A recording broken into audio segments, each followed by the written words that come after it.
নমস্কার, আজকে আমি আবার নিয়ে এসেছি নতুন একটা রেসিপি, ছোলে কাবাব। ছোট ছোলাকে প্রথমে সেদ্ধ করে নিয়ে ওটাকে মিক্সার জারে একটু রসুন কুচি, আদা কুচি, কাঁচা লঙ্কা দিয়ে ভালো করে পেস্ট করে নিতে হবে এরকম।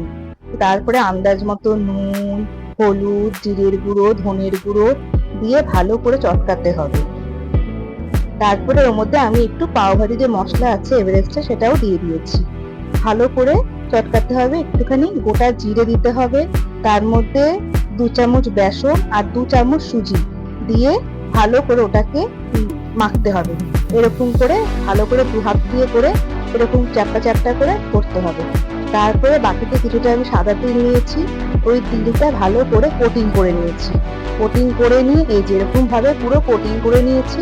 নিয়ে এবার কড়াইতে তেল গরম করেছি, দিয়ে ওটাকে একদম মিডিয়াম ফ্লেমে দিয়ে ভালো করে ভাজতে হবে। সুন্দর করে এপিঠ ওপিঠ দুপিঠ করে ভাজতে হবে, একদম এরকম। এই যে রেডি হয়ে গেল আমার ছোলে কাবাব। এটা একটা হেলদি ব্রেকফাস্ট বাচ্চাদের জন্য। কেমন লাগলো আপনারা অবশ্যই